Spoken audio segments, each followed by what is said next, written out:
अनुराग जी, लेकिन बात समझिए हो क्या रहा है। देखिए, कट्टरपंथी मुसलमानों को बचाने के लिए किस सीमा तक कोई आदमी जा सकता है वो दिखाई पड़ा। तो फिर कहो कि हम संविधान का विषय नहीं उठाएंगे या उठाएंगे। माध्यम से अनुराग भदौरिया कहो कि हम संविधान का विषय नहीं उठाएंगे। डिटेल में डिबेट हो रहा था और हमने आपसे कहा कि ओबीसी महिलाओं को अलग से कोटा दीजिए, क्योंकि ओबीसी महिलाओं को अलग से कोटा की जरूरत है। हरियाणा में 9 अलग-अलग ओबीसी जातियों के हैं, आप एक बता के जाइए। हमने तो 2 यादव चीफ मिनिस्टर बनाए, आपका परिवार के बाहर का एक यादव चीफ मिनिस्टर बताइए। मुसलमानों को आपने टिकट दिया, कितने मुसलमानों को आपने मंत्री बनाया, कितने आप मुसलमान हितैषी हैं। यहाँ पर बैठकर गाल बजाने से कुछ नहीं होगा। मुस्लिम महिला आरक्षण विधेयक का क्यों समर्थन किया आपकी पार्टी ने? इंडिया गठबंधन ने क्यों समर्थन किया? क्यों कांग्रेस ने समर्थन किया? बोलिए हाँ या ना। नमस्कार दोस्तों, स्वागत है आपका। आप देख रहे हैं द भारत डिबेट शो। दोस्तों, आज की डिबेट होने वाली है बीजेपी के प्रवक्ता सुधांशु त्रिवेदी, आरजेडी के प्रवक्ता कंचना यादव और सपा के प्रवक्ता अनुराग भदौरिया। दोस्तों, आज की डिबेट में सुधांशु त्रिवेदी ने गाली वाली बाई की छोटी बहन कंचना यादव को आज डिबेट में बड़ी अच्छी तरह से एक्सपोज किया। कोर्ट का फैसला आया है कि मुस्लिम महिलाओं को गुजारा भत्ता मिल जाएगा। इस डिबेट के दौरान यह दोनों इधर उधर की बातें कर रहे थे, लेकिन वहीं पर सुधांशु त्रिवेदी ने आज डिबेट में तर्क के साथ एक्सपोज किया। दोस्तों, डिबेट काफी मजेदार होने वाला है, इसलिए आप लोग से अनुरोध है कि डिबेट को अंत तक देखिएगा। चलिए मेन डिबेट को स्टार्ट करते हैं। चलिए शुरू करते हैं। देखिए, मैं कहना चाहता हूं, जो संविधान रक्षा के का जो लबादा ओढ़े हुए जो उसके फर्जी झंडा बरदार है, मैं उनसे पूछना चाहता हूं, जो जजमेंट सुप्रीम कोर्ट ने रिवर्ट कर दिया है, तो बस इतना पूछना चाहता हूं कि जब आपने शरिया को सर्वोच्च न्यायालय से ऊपर कर दिया था, वो संविधान की रक्षा थी या संविधान की हत्या थी? बस इतना स्पष्ट बता दें। जो 1985 में हुआ था कि अगर सर्वोच्च न्यायालय ने यह निर्णय लिया, आज सर्वोच्च न्यायालय ने स्पष्ट कर दिया कि हर महिला को गुजारा भत्ता का हक है, वो किसी भी धर्म मजहब को मानने वाली हो। तो नंबर 1 ये बता दें कि वो महिलाओं के हक के ऊपर आघात था या उनकी रक्षा थी। दूसरा ये बता दें कि यदि शरीयत संविधान से ऊपर हो गई थी, शरीयत सर्वोच्च न्यायालय से ऊपर हो गई थी, वो भी पार्लियामेंट के एक्ट के द्वारा, संविधान संशोधन के द्वारा, तो संविधान की हत्या थी या संविधान की रक्षा थी? और अभी आपके टीवी में दिखाया जा रहा है कि भोजशाला सर्वे के ऊपर अब्दुल समद ये कह रहे हैं कि एएसआई को कुछ नहीं मिला। मजे की बात ये, फैक्ट तो इनको दिखाई नहीं पड़ते। फिर कह रहे हैं अगर सुप्रीम कोर्ट ने नहीं माना तो मैं इंटरनेशनल कोर्ट ऑफ जस्टिस जाऊंगा। मेरे सपा और आरजेडी के प्रवक्ता बताएं, भारत के अंदरूनी मामले को लेकर कोई ये धमकी दे कि मैं इंटरनेशनल कोर्ट ऑफ जस्टिस जाऊंगा, तो ये संविधान की रक्षा है या संविधान की हत्या है? देखिए, अब कितना, देखिए सुधांशु जी हाँ नाम है तो अभी आते हैं, थोड़ी मानवता की बात कर लें। सुधांशु जी, जिसको आप सीना चौड़ा करके बोलते हो ना, छाती पीट पीट के बोलते हो कि लखनऊ पूर्वी से मैं 70,000 वोट से जीता हूँ। पंतनगर के लोग, पंतनगर के बच्चे घरों के बाहर बैठे हैं और कह रहे हैं कि मेरा घर बचाइए। कहाँ है संसद जी? मैं पूछना चाहता हूँ, आपसे पूछना चाहता हूँ, आप तो प्रतिनिधि हैं उनके। कहाँ है संसद जी? उनका घर उजड़ रहा है, वो कह रहे हैं हमने वोट दिया है आपको, सरकार बनाई है, हमने सांसद बनाया है, वोट मेरा वैध था, अब मैं अवैध हो गया। 500 हजार घरों पे बुलडोजर चलने की तैयारी है और आप पूछ रहे बताइए सुप्रीम कोर्ट में तब सही था कि अब सही था? अरे आपने घरों के जरा झांक के देख लीजिए, जीत के गए हो यहाँ से। अगर आपको किसी तरह से जीते भी हो तो कम से कम उनके यहाँ एक बार झांकने गए आप? कौन झांकने गया जरा बताइए, आप बताइए कौन झांकने गया वहाँ पे? तो वो क्या गलत कह रहे हैं? आप वोट लौटा दीजिए उनका। वो कह रहे जब हम हमारा वोट, हमारा घर टॉपिक नहीं बताया था क्या इनको डिबेट? आप हमको, अरे इनको कुछ भी बता दीजिए, ये एक दिन पहले जो वीडियो बनाते हैं उस पे आप बताइए। गजब है भाई। नहीं, ये मुद्दा है जिस मुद्दे पे बात नहीं करना चाहते। नहीं, आपको मेरी डिबेट को करना है। आपको सुनिए मेरी बात। के मुद्दों पे जो लोग हजारों परिवार रोड पे बैठा है, कैसे छोड़ के भागेंगे डिबेट? देखिए आप, हजारों परिवार रोड पे बैठा है। ओके, सुधांशु जी को जवाब दे रहे हैं। ओके ठीक है, कोई नहीं भाग रहा है अनुराग जी, लेकिन बात समझिए हो क्या रहा है। All India Muslim personal law board में क्यों नहीं बोल रहे हैं? मानवता की बात क्यों नहीं बोल रहे हैं आप? महिलाओं के लिए आज नहीं खड़े होंगे, आज नहीं खड़े होंगे। प्रियंका गांधी कहती थी लड़कियों लड़ सकती हूँ, तो फिर क्यों आप महिलाओं को? अरे भाई, महिलाओं को भत्ता मिलना चाहिए, उसमें क्या दिक्कत है आपको? अरे आप उनके लिए बोल नहीं रहे हैं? बच्चों की बात कर रहा हूं, वीडियो यही प्रॉब्लम है ना, आपको हमेशा पॉइंट चेंज करना है। सुधांशु त्रिवेदी आप कुछ कह रहे हैं? Audio, thank you very much. Sudhanshu Trivedi आप कुछ कह रहे हैं? मैं आ रहा हूं, कंचना जी आपके पास। सुधांशु जी आप कुछ कह रहे हैं? राहुल जी आ रहा हूं। देखिए, कट्टरपंथी मुसलमानों को बचाने के लिए किस सीमा तक कोई आदमी जा सकता है वो दिखाई पड़ा। एक शब्द मुंह से नहीं निकला और उन लोगों की पीड़ा तक पहुंच गए। सरकार उस विषय के ऊपर संवेदना से विचार कर रही है, मगर जो सवाल पूछा गया उसका जवाब दो ना।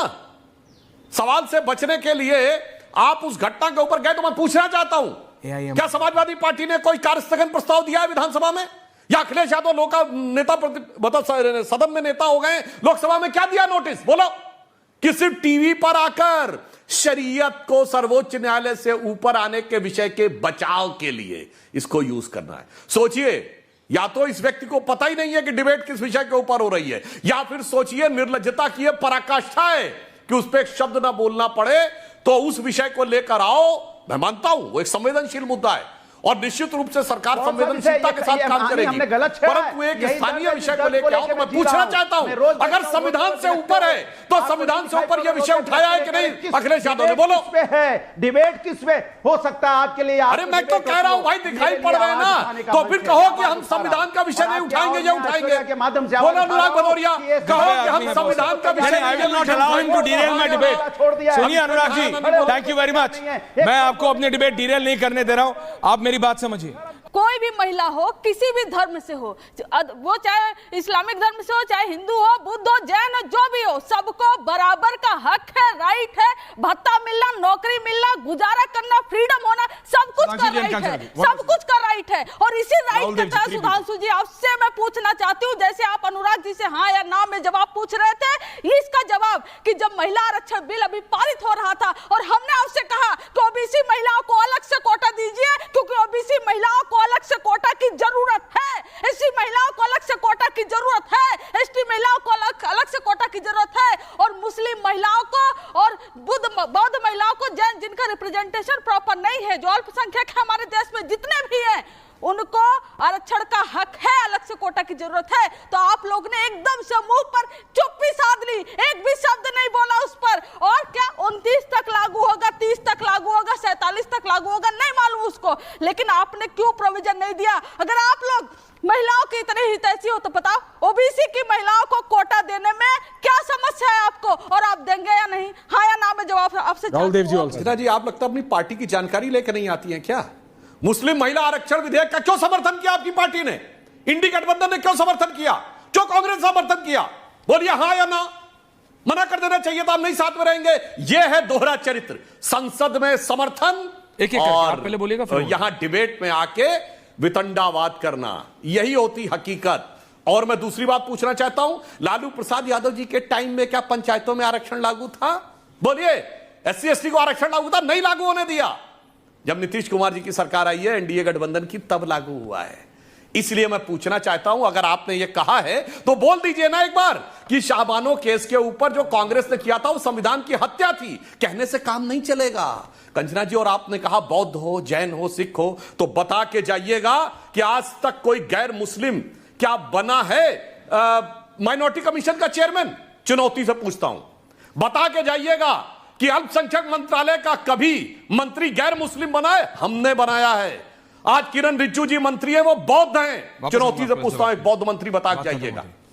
और हमारे टाइम में माइनॉरिटी के सेल के चेयरमैन डॉक्टर जेके जैन रह चुके हैं। चुनौती से पूछता हूं, जैन बता के जाइएगा। और उत्तर प्रदेश में जानकारी रख लीजिएगा, हमारी सरकार के समय माइनॉरिटी कमीशन के चेयरमैन आशीष मेसी रह चुके हैं जो क्रिश्चियन थे। चुनौती से पूछता हूं, कोई क्रिश्चियन हो तो बताइएगा। ना, किसी माइनॉरिटी से तो कोई मतलब ही नहीं है। माइनॉरिटी में जो प्रचंड मेजॉरिटी है, देखिए जैसे वो नतमस्तक थे, उनके मुंह में दही जम गया, कुछ भी बोलने लगे, बचाव करने लगे, कह रहे शरीयत कैसे बोल सकता हूं मैं। और देखिए कंचना जी अपनी पार्टी का जो स्टैंड बीच में पार्लियामेंट में उसी खिलाफ बोल गई। मतलब अपनी बात को साबित करने के लिए अपने खुद के स्टैंड की फजीयत को इन दो प्रवक्ताओं से पूछ ले। और अगर कंचना जी ये कह रही कि topic Uttar Pradesh, Rahul ji coming back to you, देना चाहिए था। हम बिहार की क्षेत्रीय दल है, हमें उत्तर प्रदेश की वाली में क्यों बुला रहे हो?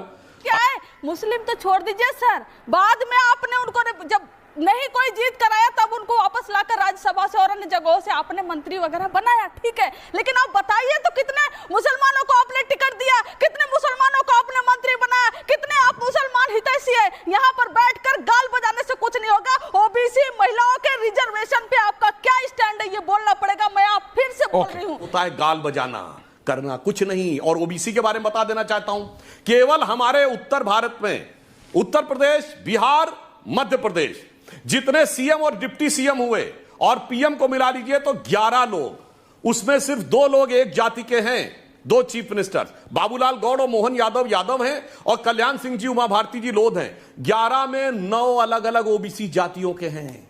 आप एक बता के जाइए। हमने तो 2 यादव चीफ मिनिस्टर बनाए, आपका परिवार के बाहर का एक यादव चीफ मिनिस्टर बताइए, यह बता के जाएं।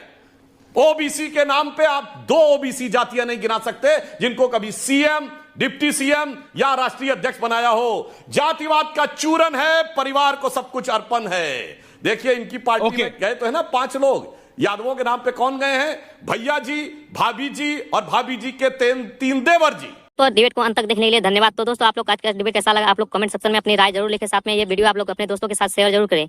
चले मिलते हैं कोई और लेटेस्ट डिबेट वीडियो में, तब तक के लिए जय हिंद, जय भारत, वंदे मातरम।